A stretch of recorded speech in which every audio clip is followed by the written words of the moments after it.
Hello friends, माझ्या युट्यूबच्या चॅनलमध्ये सर्वांचे स्वागत आहे. आज आपण Nifty, bank Nifty, mid cap, small cap आणि काही ब्रेकआउट स्टॉक बघणार आहोत. तर चला मग वेळ न वाया घालवता आपण निफ्टीचा चार्ट बघूया.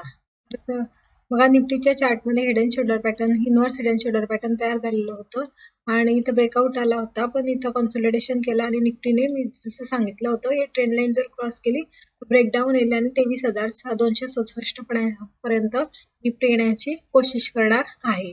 हा डेली चार्ट आहे. तर किंवा हे बघा, इथं पण एक ट्रेंड लाईन आपण काढू शकतो. इथपर्यंत निफ्टी येऊ शकते ते 24,000पर्यंत. हे बघा, पर्यंत येण्याची शक्यता आहे. नंतर सेकंड चार्ट आहे आपला बँक निफ्टीचा. तर चला मग बघूया बँक निफ्टी मध्ये सुद्धा इथं ट्रँगल पॅटर्न झालेलं होतं आणि ट्रँगल पॅटर्न झाल्यानंतर इथं बघा, इथं कन्सोलिडेशन केल्यानंतर इथं बघा, support support support, resistance resistance resistance आणि रेजिस्टन्स आल्यानंतर इथं ब्रेकआउट दिलेला होता बँक निफ्टीने आणि ब्रेकआउट दिल्यानंतर इथं काही कन्सोलिडेशन केलं आणि इथं एक ट्रँगल पॅटर्न म्हणू शकतात आणि इथं ब्रेकडाऊन दिलेला आहे आणि हा गॅप इथं बँक निफ्टी वरू शकते. 51 इथं टार्गेट असणार आहे 51,800 पर्यंत बँक निफ्टी येण्याची शक्यता आहे आणि हा बँक निफ्टीचा डेली चार्ट आहे.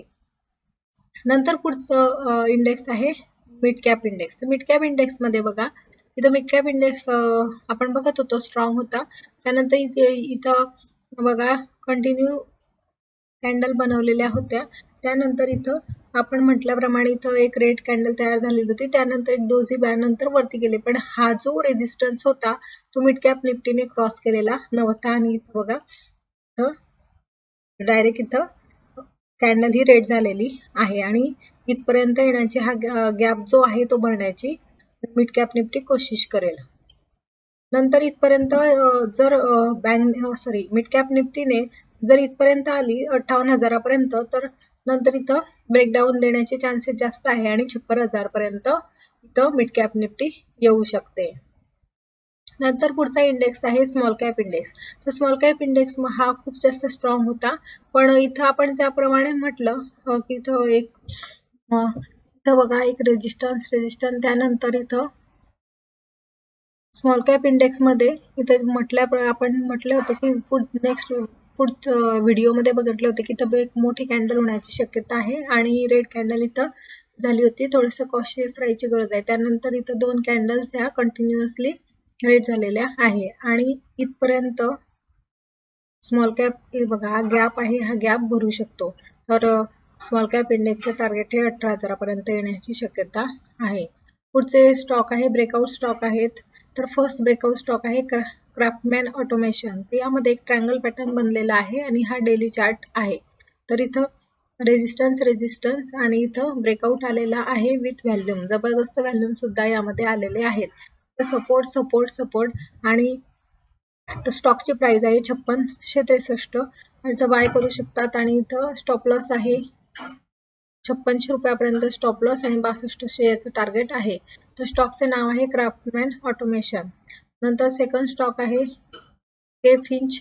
तर के फिंच टेक्नॉलॉजी मध्ये बघा, इथं एक चॅनल पॅटर्न आहे. चॅनल पॅटर्न नंतर इथं ब्रेकआउट आलेला होता विथ व्हॅल्यू.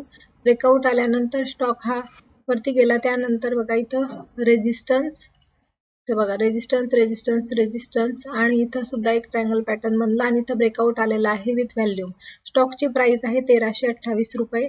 नंतर स्टॉकचा स्टॉप लॉस आहे 1300 रुपये आणि ते 1400 रुपयापर्यंत के फिंच टेक्नॉलॉजीचं टार्गेट आहे. नंतर पुढचा स्टॉक आहे केपीआर मिल. तर केपीआर मिल्क मध्ये हे एक चॅनल पॅटर्न बनलेला आहे आणि इथं सपोर्ट सपोर्ट सपोर्ट, इथं नंतर हा रेजिस्टन्स आणि इथं रेजिस्टन्स हा क्रॉस केला आहे. ही ब्रेकआउटची कॅन्डल आहे आणि इथं व्हॅल्यूम सुद्धा एक जबरदस्त आलेला आहे आणि स्टॉकची प्राइस आहे 1128.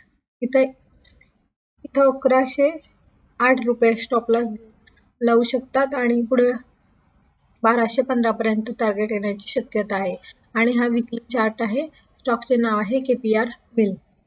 नंतर पुढचा स्टॉक आहे EID पॅरी. EID पॅरी मध्ये हा ट्रायंगल्स पॅटर्न तयार झालेला आहे. इथं रेजिस्टन्स इथं रेजिस्टन्स आणि इथं ब्रेकआउट आलेला आहे. ब्रेकआउटची कॅन्डल आहे.